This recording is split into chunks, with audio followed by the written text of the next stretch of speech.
Hare Krishna. Buenos días. Bienvenidos. Estamos en capítulo 8 del primer canto. Textos 4 y 5. Ayer leímos los primeros 3. Bueno, ayer leímos todo el capítulo. Y los primeros 3 significados. Vamos a leer 2 más hoy. Así que bienvenidos y comenzamos.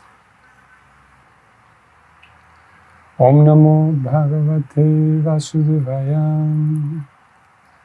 Om Namo Bhagavate Vasudevaya. Om Namo Bhagavate Vasudevaya.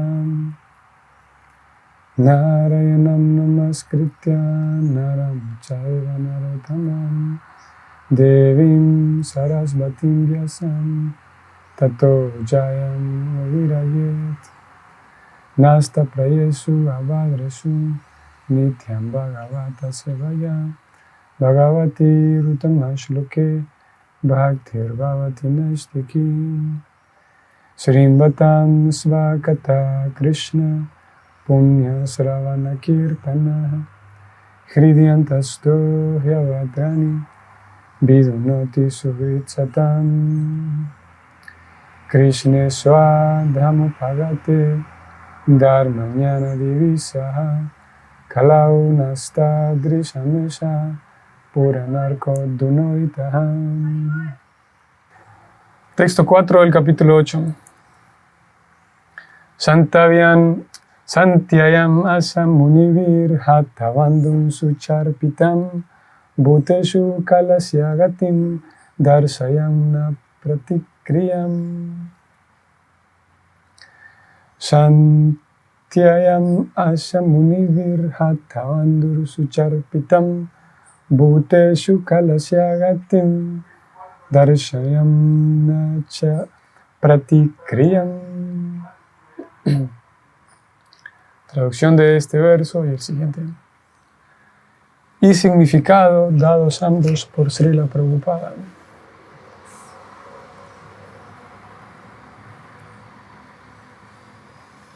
Citando las estrictas leyes del Todopoderoso y sus reacciones con los seres vivientes, el Señor Sri Krishna y los munis comenzaron a apaciguar a aquellos que estaban conmocionados y afectados.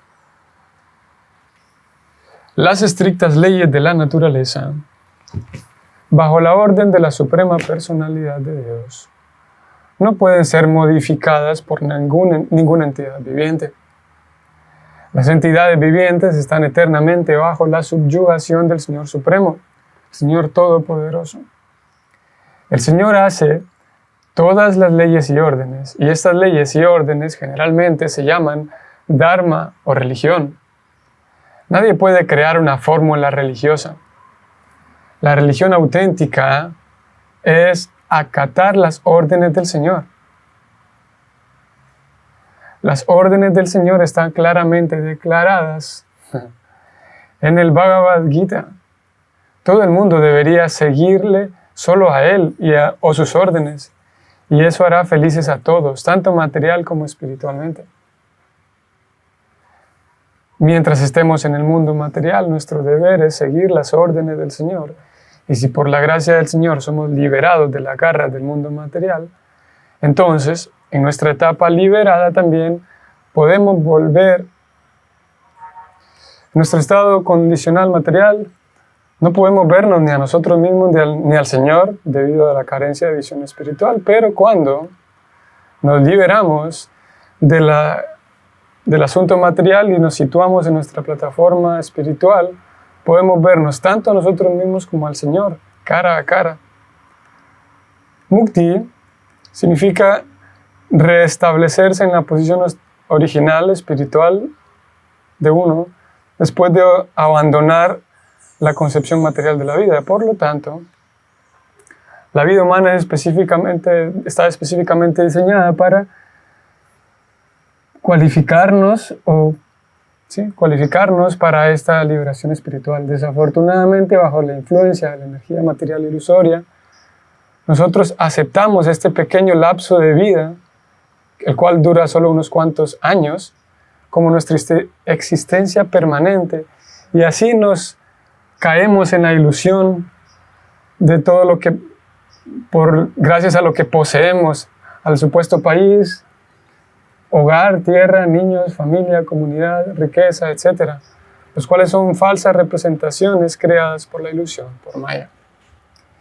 Y bajo los dictados de Maya, nosotros peleamos con los demás para proteger esas falsas posesiones.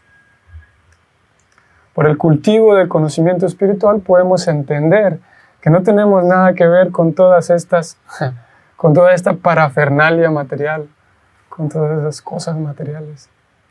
Entonces inmediatamente nos liberamos de los apegos materiales. Esta claridad de los malos entendidos o las malas concepciones materiales de la existencia material, esta claridad del malo entendido de la materia, de la existencia material, ocurre por la asociación con los devotos del Señor, quienes son capaces de inyectar el sonido trascendental. Interesante. Esos devotos son capaces de inyectar el sonido trascendental en las profundidades del corazón confundido, de los corazones confundidos, y así hacerlo a uno o volverlo a uno liberado de la lamentación y la ilusión. Este es un resumen de las medidas pacificadoras para aquellos afectados por la reacción de las estrictas leyes de la naturaleza material, exhibidos en la forma de nacimiento, muerte, vejez y enfermedad, los cuales son factores presentes en la existencia material. Las víctimas de las guerras, o sea, los miembros de las familias Kuru, estaban lamentándose por los problemas de la muerte, y el Señor los pacificó o los apaciguó basado en el conocimiento. Parece ser que este texto en el Vedabase está a la mitad en español y la mitad en inglés. Traducción en español, pero significado en inglés. Vamos al siguiente. Texto número 5.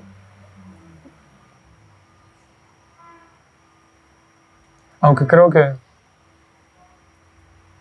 porque el texto también, número 5, tiene otro tema. Vamos a volver aquí al primero.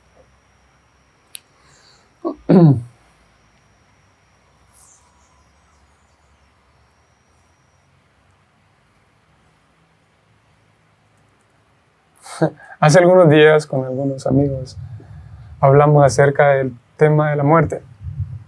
Algunos de ustedes recuerdan. Y en varias ocasiones, al menos de los textos que recibimos, como en este caso el Bhagavatam, aparecen estas escenas en donde hay la muerte de alguien, de cualquier persona, y una de las personas en el lugar tranquiliza a los demás por medio del conocimiento espiritual. Tal como lo vemos aquí, a Krishna nada más, no se está retratando las palabras que Krishna dijo, nada más está describiendo que él apaciguó a todos en la base del conocimiento. Voy a volver al texto. Vamos a pasarlo nuevamente al español, a ver qué sucede. A ver si ahora...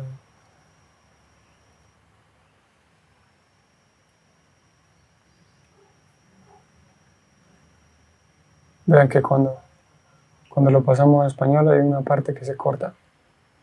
Así que lo vamos a pasar de vuelta en inglés. Y la parte que se corta es la más importante, la que estaba buscando.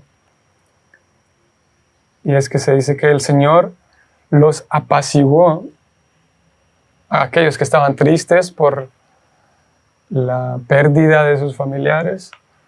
Los apaciguó basado en el conocimiento.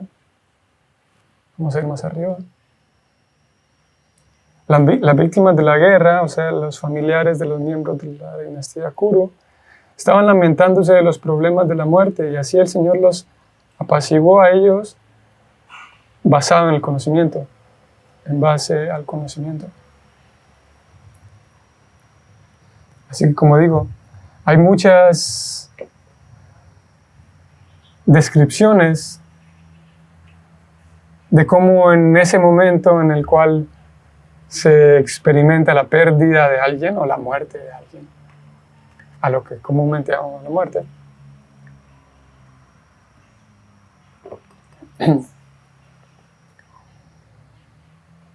hay ese accionar o siempre alguien que aparece para, no siempre, pero es común, como digo, alguien que aparece para hablar conocimiento trascendental y apaciguar a aquellos quienes están lamentándose, ¿no?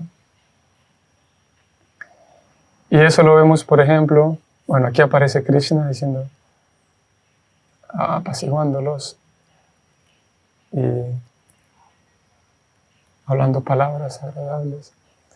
Si ustedes recuerdan ese famoso incidente también de aquí en el Bhagavatam, que pienso que se volvió más conocido por el hecho de que luego se puso en forma de libro, ¿no?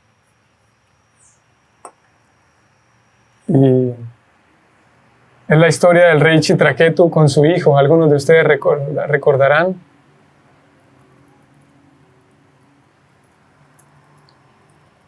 Voy a buscar algo aquí.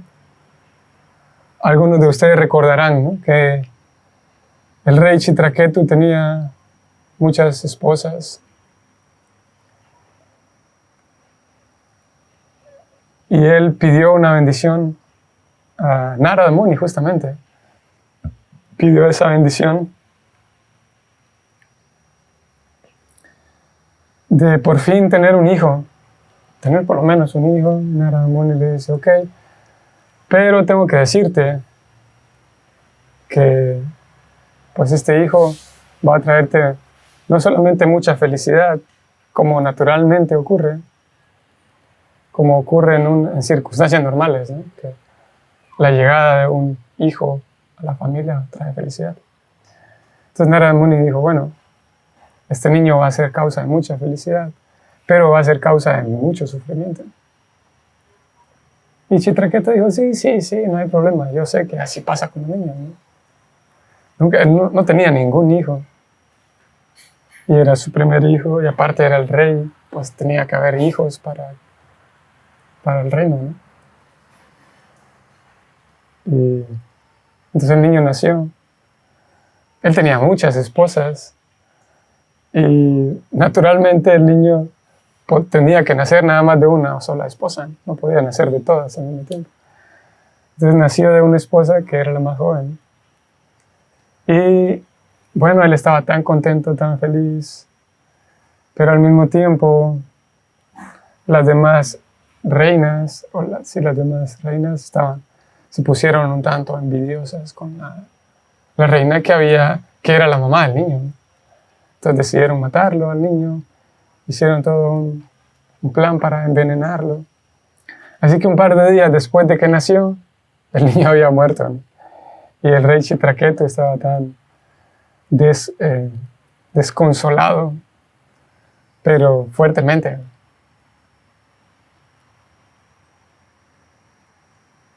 Y Chitraketu, en ese estado así, ¿cómo es esa palabra? Sí, desconsolado, de desconsuelo. Narada Muni volvió en ese momento en el que él estaba lamentándose y llorando por la muerte de su hijo. Y Narada Muni le pregunta qué sucede. Bueno, él se da cuenta.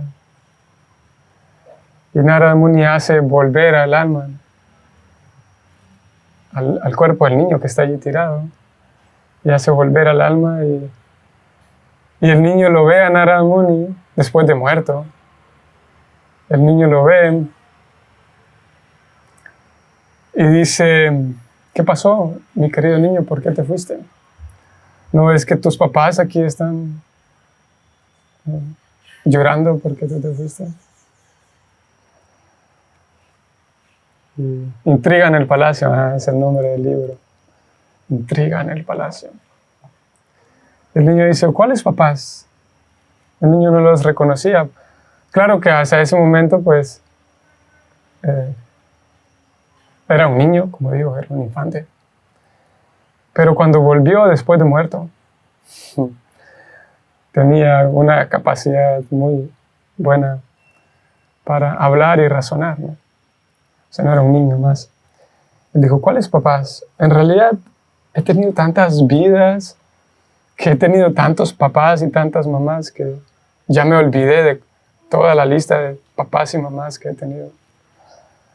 Y el niño comenzó a hablar, así como vimos en el texto aquí, de Krishna, que comenzó a, voy a cambiar de vuelta, comenzó a apaciguar a todos, el Señor, basado en el conocimiento. El niño también, el hijo de Chitraketu, empezó a hablar la ciencia del alma, o el Atma Tattva. Y bueno, para quienes quieren leer la historia y todo lo que el niño dijo, está aquí en ese libro, Intriga en el Palacio. Pero también hay otras circunstancias, también aparece, por ejemplo, es muy interesante cuando por ahí en el canto séptimo, si no estoy mal también, Hiranyakashipu tiene a su hermano, ellos son dos, ¿no? Hiranyaksha, Hiranyakashipu. Y Hiranyakashipu es, bueno, quien murió primero fue Hiranyaksha.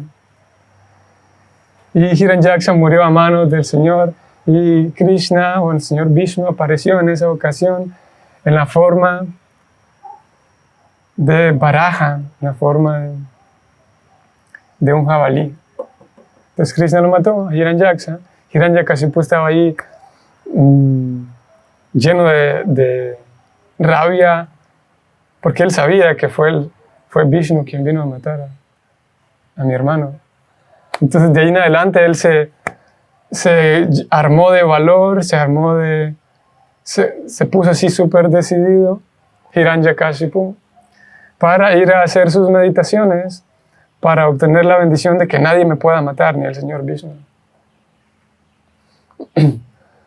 Entonces, Hiranyakashipu, lo que quiero decir aquí es que este sujeto era súper, y es considerado como el principal de los materialistas, el principal de los seres demoníacos, porque estaban no solamente en contra de Dios, sino, como vamos a ver en el siguiente verso, sino también estaba en contra de todas las cosas buenas en la sociedad, tratando de interrumpir las actividades religiosas, muchas cosas retorcidas, Hiranyakashipu, a fin de conseguir ser el señor y el dueño de todo, y maltratar y explotar a todo el mundo. Era un tipo, se describe muy demoníaco, ¿no? Pero curiosamente, cuando su hermano murió, que aquí es el punto que estamos queriendo traer, cuando su hermano, que también era de la misma naturaleza, cuando su hermano murió, Hiranyaksha, su cuñada, o sea, la esposa del muerto, estaba allí lamentándose, llorando la pérdida de su esposo. Los hijos también de Hiranyaksha estaban allí llorando la pérdida de su papá. La mamá de ambos, la mamá de Hiranyakashipu e Hiranyaksha, estaba allí llorando, lamentándose, tristes por la partida y la pérdida, más bien, de Hiranyaksha. Pero llegó un alma sabia a apaciguarlos basado en el conocimiento y les explicó toda la ciencia del alma. Y esta persona que llegó a apaciguarlos con su conocimiento dijo, era el conocimiento del alma, la ciencia del alma. Dijo, ustedes, ¿por qué están lamentándose? ¿Acaso no recuerdan que el alma nunca muere? El alma es eterna Y todo el tiempo está aceptando cuerpos nuevos, rechazando los viejos, aceptando nuevos cuerpos.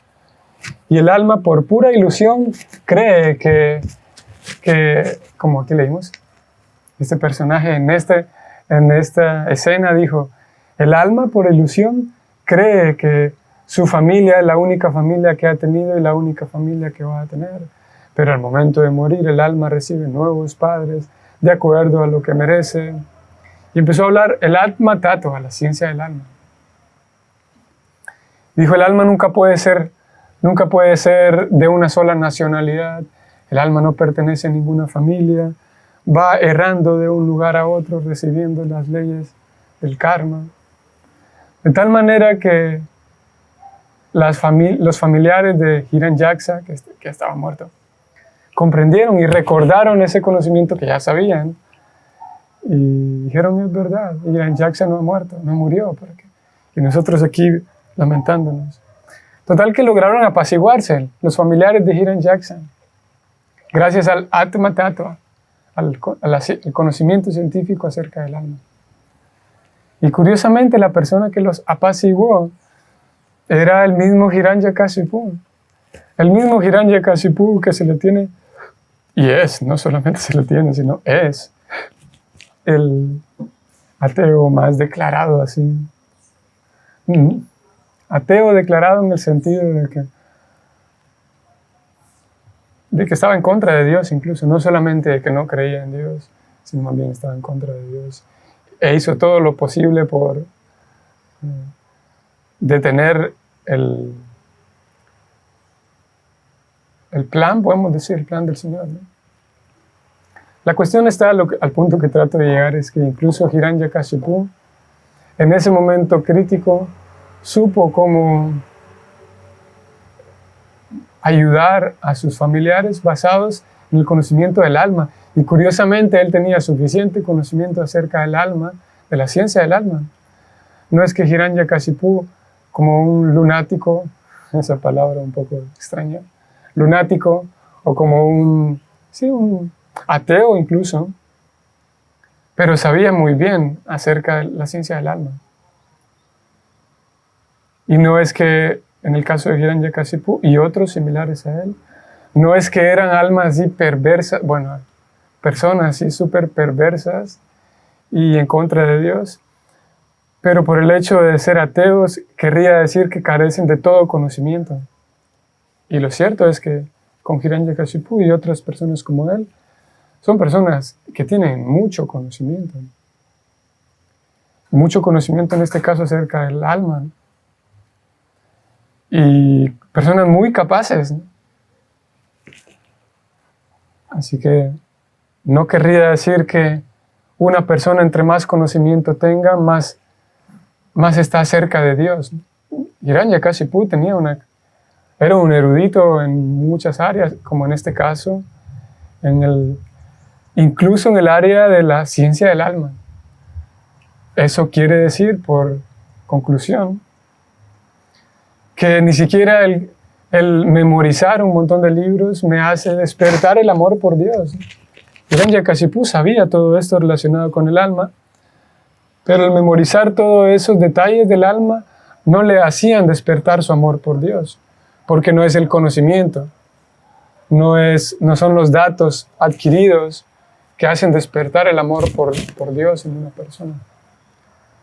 Lo único, según el néctar de la devoción, que es un estudio resumido del Bhakti Rasamrita Sindhu, o sea que según nuestros maestros espirituales, Rupa Goswami, Srila Prabhupada, es que el Bhakti únicamente puede ser despertado. Esta es una pregunta de examen. El Bhakti únicamente puede ser despertado por una sola cosa. Vamos a buscarlo aquí para que hagamos el ejercicio. Si es que puedo recordar exactamente dónde encontrarlo. Esto está en Néctar de la Devoción. Características del servicio devocional puro, capítulo número 1.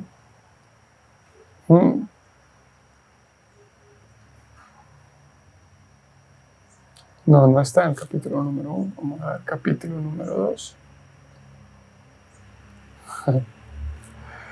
No, la verdad es que me confundo aquí con la memoria, no recuerdo. capítulo 5 tal vez. Me recuerdo la respuesta, pero no me recuerdo dónde está para que la hubiéramos leído todos.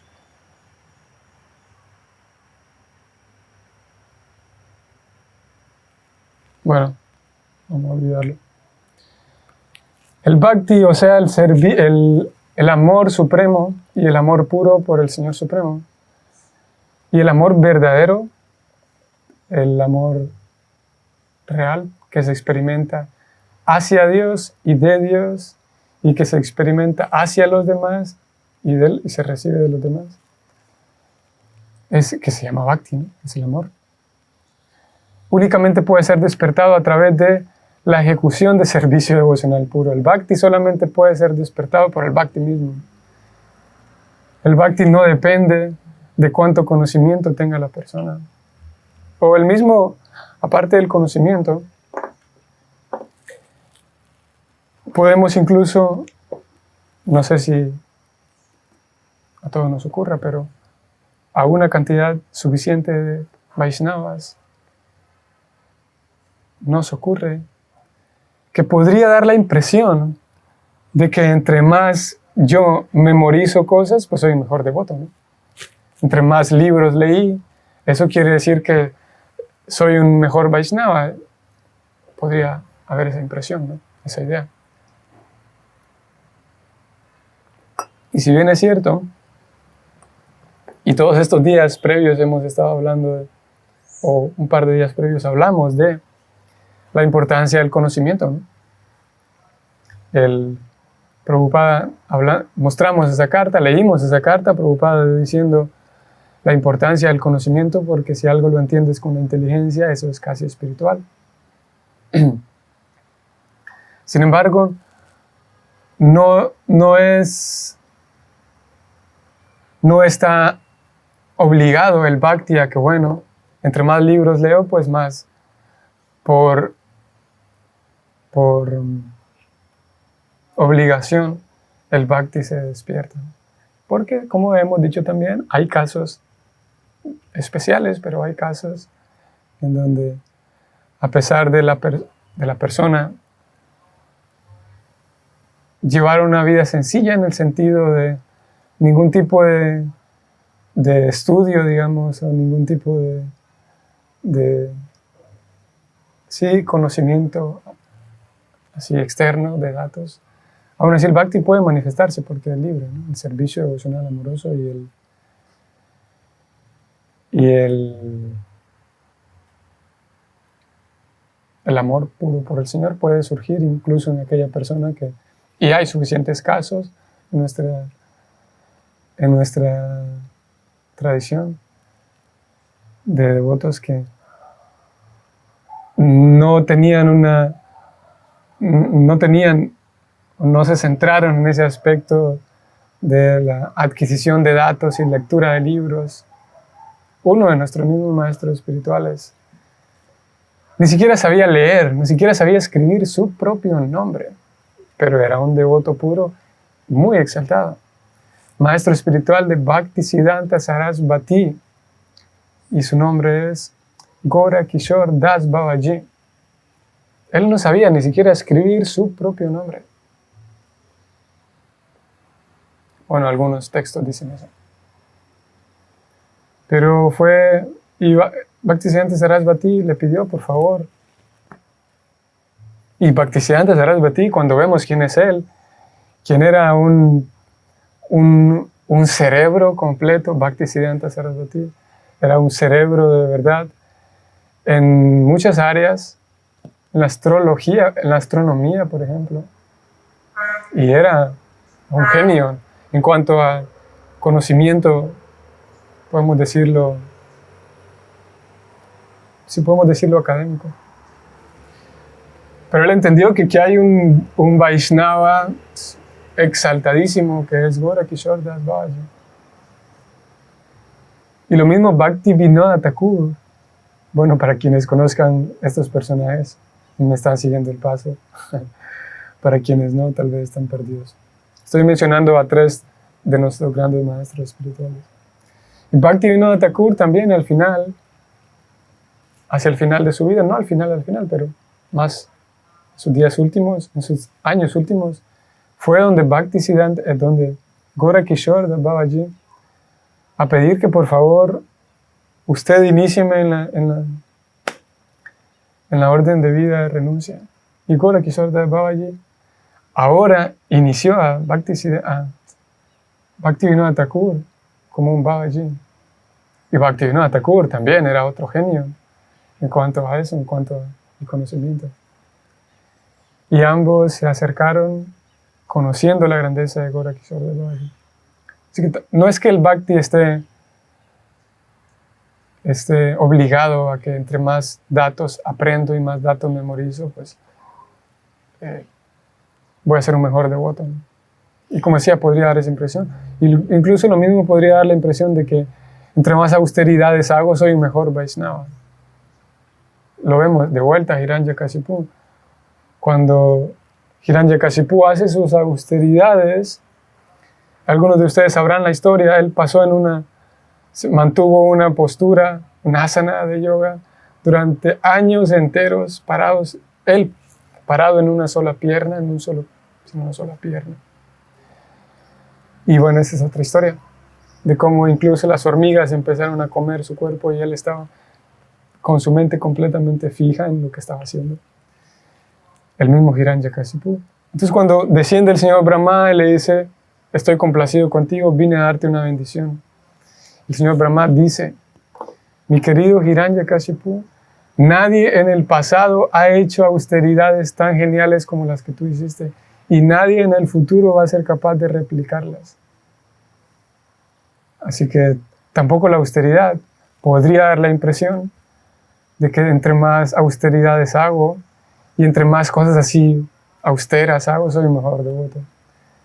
Y tampoco, porque el servicio devocional, el amor hacia Dios, ese amor puro, que ya está en realidad, únicamente es despertado por el servicio devocional, por la devoción con la cual yo hago mis actividades, no por la cantidad de austeridad o la cantidad de conocimiento. Ahora, si esas austeridades y ese conocimiento van mezclados con el servicio devocional, ahí sí, por supuesto, ¿no? Pero el conocimiento solo en sí, o las austeridades solas en sí, está difícil. ¿Por qué mencionamos todo esto? Porque Krishna en esta escena está apaciguando a los familiares de los guerreros muertos. Después de haber observado todos los rituales, como se dijo, observaron las ceremonias apropiadas. Después Krishna, se dice aquí, apaciguó en base al conocimiento. Hiranyakashipu, así como Krishna, él estaba apaciguando, como dijimos, a sus familiares. Pero curiosamente, ambos, tanto Hiranyakashipu como Hiranyaksa, ambos estaban recordando aquello que las personas ya sabían, ¿no? Porque era una cultura en la cual ese era un conocimiento que todos sabían. Ese conocimiento filosófico acerca del alma era algo que estaba en esa cultura, no era algo desconocido para ellos. Lo que trato de decir aquí es que el hecho de Hiranyakashipu hablar del alma y de Atma Tattva no era algo nuevo para sus familiares, ¿no? Era un conocimiento que todo el tiempo se escuchaba, tal vez no todo el tiempo, pero se sabían.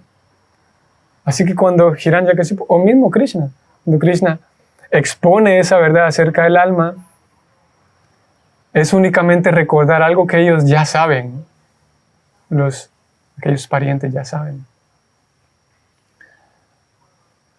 Y digo esto porque tiene una relación con nuestra parte práctica, nosotros aquí en la vida diaria. Y veo que hay un par de comentarios aquí, ahora vamos a leerlos. Porque en esa escena, ¿no?, podemos encontrar la muerte de un ser querido. Y tal como lo vimos aquí a Krishna, Krishna pudiera haber dicho, vengan todos, ¿para qué vamos a hacer la ceremonia de muerte de todo el mundo si el alma nunca muere? Vengan, no hagamos ninguna ceremonia, vengan, les voy a explicar, los voy a iluminar. Y Krishna, por fortuna, Krishna es la fuente de todo y también es la fuente de la prudencia, ¿no? Y la fuente de la sensatez. Es la persona más sensata y la persona más prudente que existe tendría que ser Dios, ¿no? Así que Krishna, con toda la prudencia y la sensatez, y esta cualidad se llama sobriedad. Una persona sobria. Krishna, ok, fueron y observaron todas las ceremonias apropiadas para ese momento. Y después Krishna habló. Y como digo, habló algo que ya era conocido para ellos, ¿no? A forma de apaciguar y tranquilizar, porque lo que se está buscando aquí es un punto también importante para nosotros, que hace algunos días, como digo, surgió este tema con algunos amigos. Y en ese momento Krishna estaba buscando apaciguar a las personas, vamos a ver. Logró apaciguarlos, que es diferente a intentar iluminarlos, Krishna no quería dar una clase ahí, no quería hacer toda una disertación. Más bien lo que buscaba era que estas personas están acongojadas, tristes, pues vamos a darles unas palabras de aliento. Es más bien unas palabras de aliento más que educar a las personas en ese momento, ¿no? Y lo logra a través del conocimiento, por supuesto. Y sería algo similar como nosotros, acompañando tal vez a seres queridos que posiblemente hayan partido, que hayan muerto, y aquellos que están con nosotros ahí, tristes y acongojados, podemos, por un lado, acompañar a los rituales y a lo que procede de acuerdo a la cultura en la que vivamos. Y si hace falta, si es necesario, si nosotros nos consideramos que podemos hacerlo,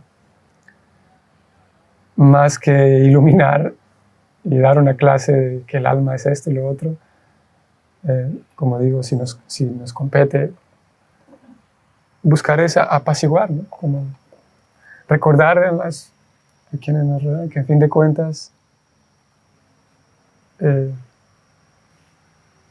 a la medida en la que podamos, como digo, y con el conocimiento que podamos hacerlo.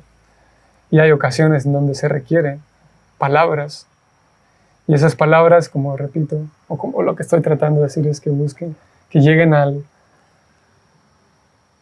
el objetivo sea apaciguar, ¿no? Es mejor apaciguar en ese momento que instruir, ¿no? Porque no es un momento para instruir, como los profesores sabrán, y dentro de la pedagogía se enseña. Que hay momentos para instruir, hay momentos para corregir, hay momentos para todo, ¿no? Y ese específico momento no es un momento apropiado para instruir. En ese momento lo que hay es un dolor grande y lo que hace falta es, si puedo, ayudar a tranquilizar, como decíamos. Y en nuestro contexto, para quienes comprendemos el asunto de la ciencia del alma, la transmigración del alma, si yo me encuentro con mis familiares que alguien murió, les digo, no se preocupen porque el alma reencarna todo el tiempo. A fin de cuentas, tal vez voy a terminar siendo sacado del lugar, ¿no? Hay una persona que murió, un familiar que murió, y me pongo a hablar de algo que es nuevo para ellos, la reencarnación. No hace falta, como digo, instruir ni hablar de toda esa ciencia. Posiblemente podamos hablar de algo más leve, ¿no? Que pueda ayudar a apaciguar a ellos, ¿no? Pero si me pongo a hablar de que no te preocupes porque el alma está reencarnando todo el tiempo, en ese momento no es momento para hablar de filosofía nueva, sino más bien, si se requiere, como para apaciguar. Y es lo que vemos, repito, en el caso de Krishna, en el caso de Hiranyakashipu. Más adelante, tal vez, después de toda la ceremonia, de todo el momento de luto, posiblemente pueda sentarme con alguien y decirles que, mira, el alma es esto y esto y esto, a decirle cosas nuevas, a instruirlo tal vez si se requiere, ¿no? Pero en el momento, hablar una filosofía nueva y tan difícil de digerir, si es difícil para muchas personas digerir el asunto de que el alma está recibiendo nuevos cuerpos, porque en nuestra cultura, o en esta cultura, el asunto de la reencarnación es casi como para muchos es impensable, ¿no? Y si ya es difícil en un momento ordinario, en una discusión entre amigos, en una plática, en una cena, en una fiesta, ¿qué decir entonces cuando estamos en un momento de luto, que alguien murió y yo salgo con que la transmigración del alma y la reencarnación posiblemente termine siendo un problema, ¿no? Así que podemos buscar apaciguar en vez de instruir, ¿no? Sería una buena solución. El problema de Hiranyakashipu, dice Ernesto, es que quería siempre meterse en el centro de la realidad, o sea, ocupar el lugar de Dios, no era un ateo. En ese sentido era un ateo, porque hay diferentes definiciones, ¿no? Pero podríamos decir otra definición así más técnica, que era un Mayavadi, ¿no? Porque veía a Krishna y no lo... También era un Mayavadi, veía a Krishna y no lo consideraba. Él decía, solo es una gran personalidad, pero ya. Pero en un sentido sí era ateo, porque no aceptaba la posición de Dios, ¿no? Y sí. Sol dice que la muerte es un tema impredecible. Decidimos esto. Es un tema impredecible, pero es lo más predecible que podemos. Es lo más seguro, como dice el dicho, ¿no? Lo único seguro de la muerte. Es impredecible el momento en el que vamos a morir, pero es tan impredecible. Decimos esto y aquello, y cuando se refiere al dolor de otros, pero no sabemos cómo vamos a reaccionar en el momento que nos ocurra con ser más cercano. Sí. Muchas veces hay personas que nos ayudan a entender o pasar ese duelo. Creo que esas personas ni saben el impacto que tiene nuestro sentir. Sí. Hay personas que nos ayudan a pasar ese duelo, sí.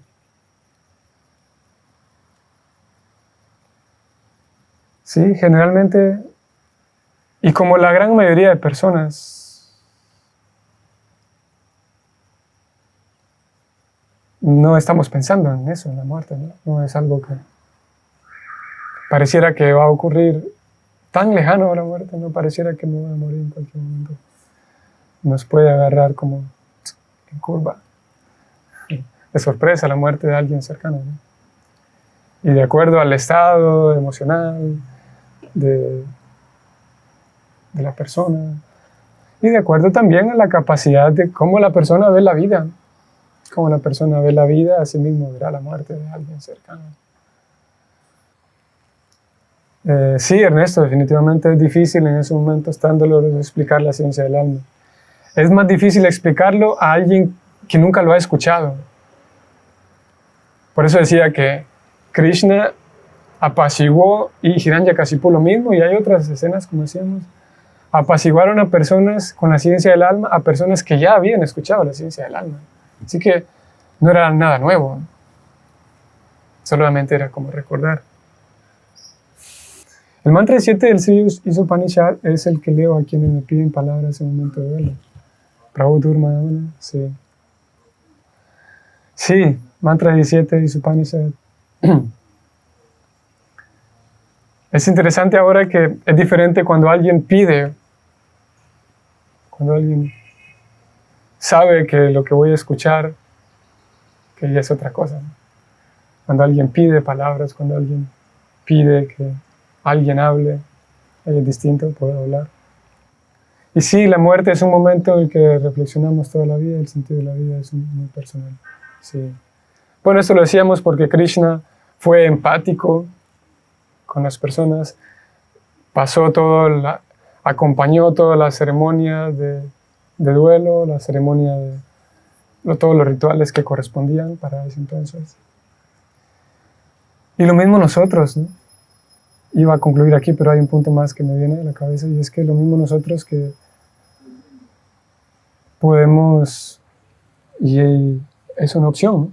Podemos acompañar a todos los rituales y todas las ceremonias que tengan que ver con el duelo de la persona que murió, ¿no?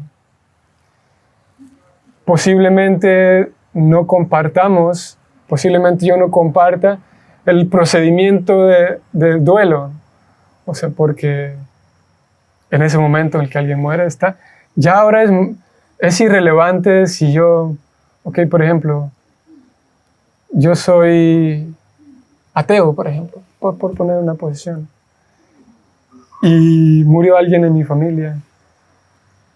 Y bueno, como es costumbre en algunos, principalmente, bueno, aquí en Latinoamérica es más, si la persona era católica o era, según entiendo, dentro de la tradición católica hay un procedimiento más detallado, ¿no?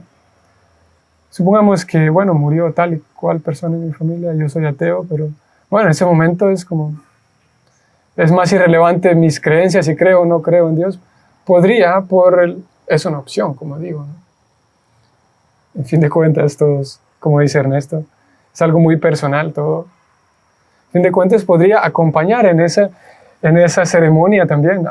Yo no comparto toda la creencia cristiana, católica o lo que sea, pero puedo acompañar a mi familia a demostrar mi empatía hacia ellos. Aquí estoy acompañando esa ceremonia, como Krishna lo hizo. Krishna acompañó todo el ritual, la ceremonia. Yo no soy cristiano, no soy católico, yo practico algo más, pero en este momento importante para la familia estoy allí, ¿no? Puede ser una opción, ¿no? Para demostrar mi empatía, y eso ya es mucho, ¿no? Y más allá de que si alguien cree en tal o cual religión o tal o cual forma de servir a Dios, y no, en ese momento podría volverse más importante el acompañar el dolor de las personas, más allá de que creo o no creo en este ritual, o que yo pienso que lo mejor sería esto. Es que lo están enterrando, pero yo digo que mejor sería quemarlo, yo no comparto eso, mejor no voy. En fin de cuentas, cada persona piensa como guste, ¿no? Pero estamos planteando aquí una opción que sea más empática, ¿no? Que pudiera ser más empática, yo acompaño el dolor de todos aquellos familiares que están allí, a pesar de que, después de la ceremonia yo no quiere decir que comparto todo, pero acompañé el dolor de las personas, ¿no? Y Krishna hizo eso. El hábil Duryodhana y su bando usurparon astutamente el reino de Yudhishthira, quien no tenía ningún enemigo. Por la gracia del Señor, la recuperación se llevó a cabo y los inescrupulosos reyes que se unieron a Duryodhana fueron matados por él. Otros también murieron, habiéndose disminuido la duración de sus vidas por haber manipulado ásperamente el cabello de la reina Draupadi. ¿Recuerdan que decíamos esto hace unos días? Por haberse atrevido a tocarle el cabello de esa forma a Draupadi, obtuvieron un destino difícil. Significado: en los días gloriosos o antes del advenimiento de la era de Kali, los brahmanas, las vacas, las mujeres, los niños y los ancianos eran debidamente protegidos. Vean aquí Prabhupada como punto por punto describe la protección de estas personas, brahmanas, vacas, mujeres, niños y ancianos, como síntomas de una sociedad civilizada, ¿no? Para quienes puedan pensar que se trata de aplastar a las mujeres, pues vamos a leer algo aquí interesante. Punto número 1. La protección de las vacas, de los brahmanas, mantiene la institución de Varna y Ashram, la cultura más científica para el logro de la vida espiritual. Y en lo que vemos hoy en día, es eso. Los brahmanas tradicionalmente, eran las personas que se ocupaban de áreas, por ejemplo, intelectuales, como las letras, como la enseñanza, como la medicina también. Los brahmanas eran personas quienes en la sociedad, aquella sociedad que no era industrial como esta, esos brahmanas eran encargados de la educación de los demás, como digo, la medicina también, las letras, la escritura, la enseñanza y la educación estaba a cargo de los brahmanas. Y por supuesto, los brahmanas también, todo el tiempo aunque no siempre, pero en general, y para una civilización espiritual, los brahmanas eran los que se encargaban de educar en el asunto espiritual también, y eran los sacerdotes también de la sociedad. Dentro de esta categoría de brahmanas entran todos ellos. Sacerdotes, maestros, escritores también, que eran casi, a veces eran la misma persona, médicos también. Y una cultura, esa cultura social védica, cuidaba mucho a esas personas. Se los consideraba la cabeza de la sociedad. Principalmente por la educación que ellos daban y brindaban a la sociedad, y porque todo el tiempo estaban ocupados en sus rituales religiosos. Por lo tanto, estaban comprendiendo cada vez más verdades espirituales, ¿no? Y luego las transmitían. Punto número 2, la protección de las vacas mantiene la más milagrosa forma de alimento, es decir, la leche, para conservar los tejidos más finos del cerebro en aras de la comprensión de los propósitos más elevados de la vida. Como podrán ver aquí, la sociedad védica y por lo tanto la sociedad Vaishnava también sigue una dieta lacto-vegetariana. Y por supuesto en esa sociedad las vacas no eran vistas como, ¿cómo sería esto? Como objetos, simplemente como recursos para producir dinero. Por lo tanto no había esa explotación de la vaca. Al contrario, cuando la vaca ya no podía dar leche, se le cuidaba de tal manera que ella pasaba sus últimos días hasta que tuviera una muerte así digna, porque es considerada un alimento, como aquí Prabhupada lo dice, la forma más milagrosa de alimento, la leche. Y la leche es producto del amor de la vaca. Únicamente hay leche si la vaca siente amor por su ternero. Bueno, y al tener un ternero, pues la vaca tiene leche, ¿no? Por lo tanto, el alimentarme con esa leche que es producto del amor de la vaca hacia su ternero, como aquí dice Prabhupada, hace más fácil la comprensión espiritual, porque esa leche, como digo, únicamente se produce si hay amor. No es... Un artista puede pintar un cuadro aunque esté frustrado, aunque esté... pero puede seguir produciendo cosas. Una vaca no puede, claro, hay casos excepcionales, pero una vaca no puede producir leche si no tiene un ternero. Una vez que tiene el ternero, algunos de ustedes sabrán, para ordeñar la vaca tienes que traer al ternero cerca, porque ella siente la conexión con su ternero y es su hijo, no es su ternero. Y entonces se le puede ordeñar. Y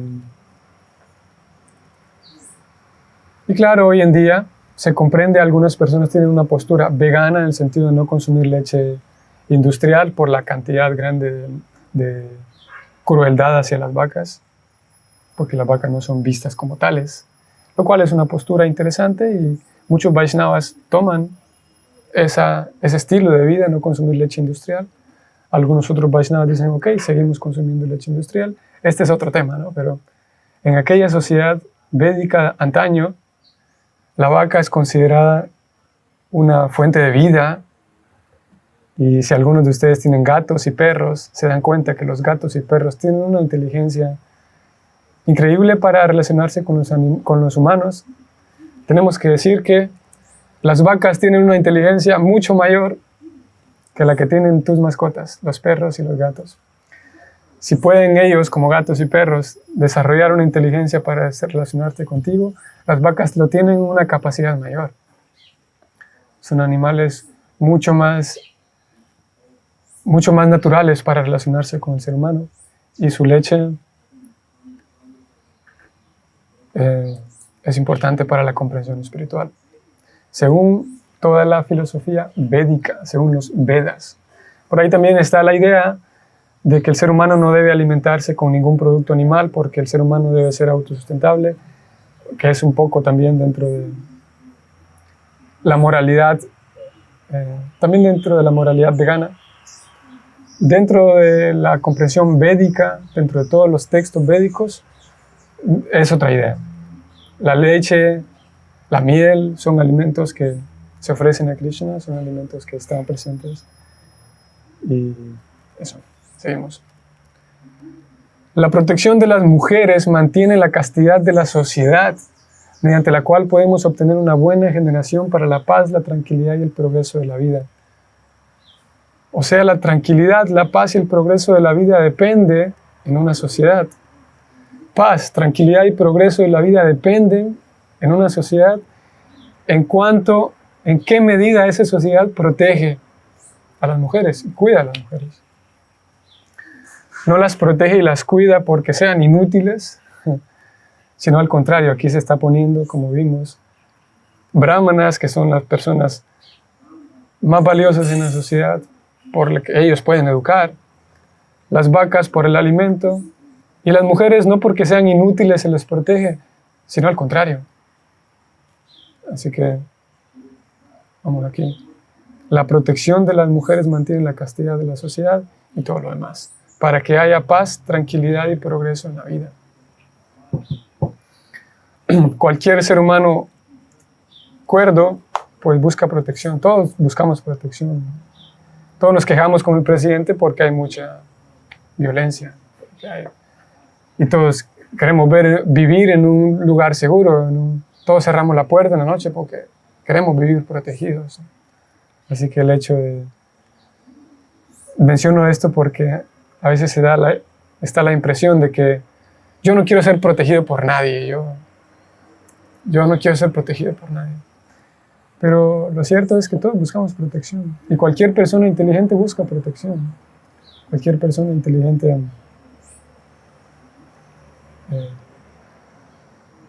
porque es un sentimiento infantil, así como un niño, ustedes tendrán niños, y todos fuimos niños. Y es un patrón que se repite. De que el niño se siente contento porque está creciendo, ¿no? Y llega un momento en el que él siente que ya no quiere ayuda. Yo puedo hacerlo yo solito. Yo no quiero ayudar a mi papá. Déjame a mí solo, yo quiero hacerlo yo solo. Y es un pensamiento infantil el pensar que yo no quiero que nadie me proteja. Bueno, en realidad la mejor forma de vivir es que vivir protegido, ¿no? Vivir protegido del excesivo calor, la excesiva lluvia, de la gente, los malandros. Así que la protección no es un síntoma de debilidad, es protección porque es valioso aquello que estamos protegiendo. Lo mismo con los brahmanas, ¿no? Los brahmanas en realidad son las personas más, en un sentido, más fuertes de la sociedad. No fuertes físicamente, pero más fuertes en los demás sentidos, ¿no? Y los brahmanas son protegidos. Debe dárseles protección, no porque sean inútiles. Y sí, no porque sean inútiles, sino porque son personas valiosas, ¿no? Seguimos. La protección de los niños le da a la forma humana de vida su mejor oportunidad de preparar la senda para liberarse del cautiverio material. Esa clase de protección de los niños comienza desde el mismo día de su concepción a través del proceso purificatorio del Garbhadana Sankara. Sí, protección de los niños no solamente significa protegerlos de que no les dé mucho sol, de que coman bien, sino protegerlos de ideas absurdas que en su madurez van a encontrar. Proteger a un niño que sepa que cuando vaya a la escuela, cuando vaya a la universidad, se va a encontrar con toda clase de teorías absurdas y teorías necias, Proteger a un niño también significa enseñarle a pensar, enseñarle a utilizar su capacidad de pensar, su criterio. Y por supuesto, desde luego, proteger a un niño significa enseñarle que la fuente de todo es el Señor Supremo. Proteger su vida adulta desde ahora, enseñarle a cómo mantenerse siempre en una comunión constante y real con Dios, para que cuando crezca no tenga una mentalidad débil, así súper débil, que cualquier argumento sin sentido que encuentre en la sociedad lo haga perder su comunión con Dios, ¿no? Y la protección de los ancianos le da a ellos una oportunidad de prepararse para una vida mejor después de la muerte. Se protege a los ancianos, en este caso sí. Bueno, también hay ancianos hoy cada vez más. Se considera que un anciano es inútil, ¿no? Así que ya no lo queremos, ¿no? Pero si tenemos una persona que toda su vida cultivó todos estos principios, al momento de estar anciano no será inútil, al contrario, será tan útil en la sociedad, para la guía, para todo lo demás, la educación, y al mismo tiempo para que sus últimos días esté preparado para morir, ¿no? Toda esta visión se basa en factores que conducen hacia una humanidad triunfante, en contraste con la civilización de perros y gatos refinados. Palabras interesantes. Toda esta visión se basa en factores que conducen hacia una humanidad triunfante. No solo una humanidad que busca un poquito de paz, sino una humanidad triunfante. En contraste con la civilización de perros y gatos refinados. La matanza de criaturas inocentes anteriormente mencionadas está totalmente prohibida, pues incluso por insultarlas se reduce la duración de la vida de uno. Incluso por insultarlas se reduce la duración de la vida de uno. Incluso por insultar a un niño, un anciano, una mujer, un brahmana, una vaca. En la era de Kali, ellos no son debidamente protegidos y por eso la duración de la vida de la generación actual se ha acortado considerablemente. En el Bhagavad Gita se afirma que cuando las mujeres se vuelven poco castas por la falta de protección adecuada, aparecen niños no deseados que reciben el nombre de Varna Sankara. Insultar a una mujer casta significa causar el desastre de la duración de la vida. Insultar a una mujer casta significa causar un desastre en la duración de la vida. Dushasana, un hermano de Duryodhana, insultó a Draupadi, una dama casta ideal. En consecuencia, los malvados murieron prematuramente. Esas son algunas de las estrictas leyes del Señor que se mencionaron con anterioridad. Una ley estricta es que si alguien insulta y maltrata a una dama casta, cuidado, no es cualquier cosa.